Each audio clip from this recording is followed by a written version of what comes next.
السلام علیکم پیارے دوستو، آپ دیکھ رہے ہیں آپ کا پسندیدہ چینل المکہ ٹی وی۔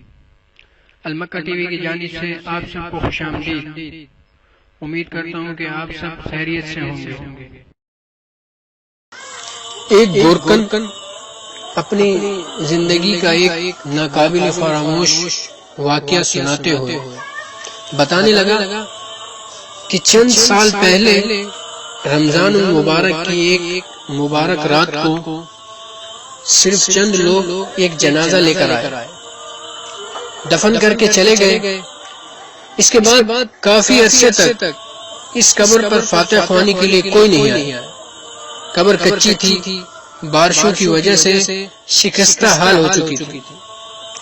ایک روز میں نے سوچا کہ اس قبر پر کوئی آتا بھی نہیں، قبر بھی کچی ہے، اس کو میں مسمار کر دوں گا اور اس کی جگہ کسی اور کو دفن کر دوں گا۔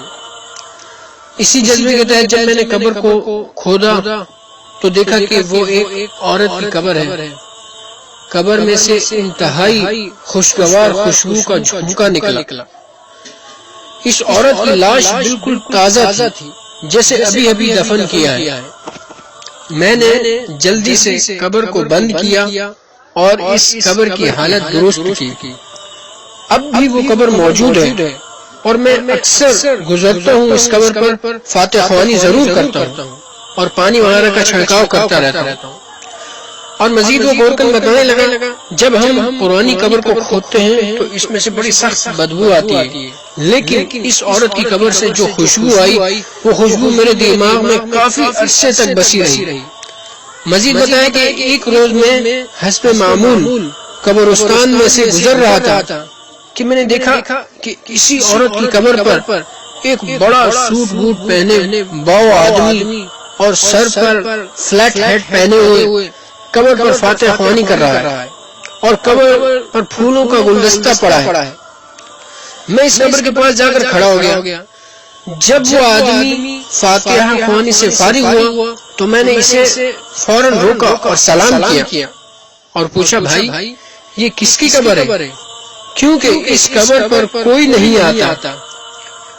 آج میں نے پہلی مرتبہ کسی کو اس قبر پر فاتحہ خوانی کرتے ہوئے دیکھا ہے۔ اس آدمی نے جواب دیا کہ یہ میری بیوی کی قبر ہے۔ چونکہ میں پاکستان سے باہر رہتا ہوں اس وجہ سے اس کی قبر پر نہیں آ سکتا۔ آج کل میں یہاں آیا ہوں تو فاتح خوانی کے لیے آ گیا۔ میں نے اس کو یہ ساری بات بتلائی۔ وہ گورکن کہنے لگا کہ میں نے اس کو ساری بات بتائی اور پوچھا کہ اس نے کون سا ایسا عمل کیا تھا جس کی وجہ سے اس کا کفن بھی میلا نہیں ہوا اور قبر نور اور خوشبو سے بھری ہوئی۔ اس آدمی نے جب یہ بات سنی تو زار و قطار رونا شروع کر دیا اور اس کے بعد اس نے جو کہانی سنائی وہ کچھ اس طرح تھی۔ کہنے لگا کہ جوانی میں تعلیم حاصل کرنے میں یورپ چلا گیا، وہاں تعلیم مکمل کی اور ملازمت کر لی۔ جب میں پاکستان اپنے والدین سے ملنے آتا تو میرے والدین مجھ پر زور دیتے کہ شادی کر لو، تمہاری منگنی بچپن سے تمہاری خالہ کے گھر کر دی تھی، وہ تقاضا کر رہے ہیں، میں ہر دفعہ انکار کر دیتا۔ ایک دفعہ جب میں یورپ سے پاکستان آیا تو والدین نے کہا کہ اگر اس دفعہ تم نے شادی نہ کی تو تمہارا کوئی واسطہ نہیں رہے گا۔ والدین نے مجھے اتنا مجبور کیا کہ مجھے شادی کرنا پڑی۔ میں والدین کو سمجھاتا رہا کہ کچھ مجبوریوں کی وجہ سے میں شادی نہیں کر سکتا، میری بہت بڑی مجبوری ہے، لیکن والدین نے میری شادی کر دی۔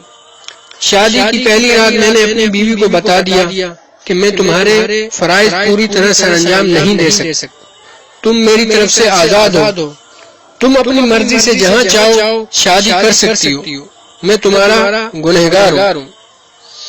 اس عورت نے کہا کہ اگر یہی میری قسمت میں تھا تو میں اس پر راضی ہوں، میں پوری زندگی تمہارے ساتھ گزارنے کو تیار ہوں۔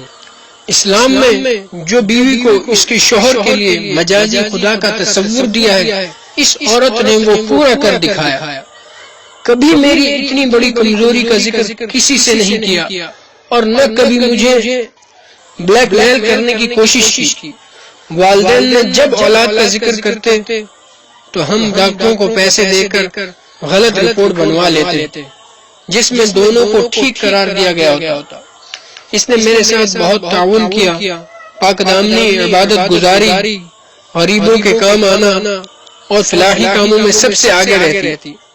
یہ وہ تمام خوبیاں تھی جس کا اللہ تعالیٰ نے اسے انعام دیا۔ اس دنیا میں بھی وہ سرخروئی ہوئی اور اس دنیا میں بھی اللہ تعالیٰ اس کے درجات بلند کرے۔ اس کے علاوہ اس نے بتایا کہ یہ دنیا واقعی ایک کھیتی ہے، یہاں جو بو گے آخرت میں وہی پاؤ گے۔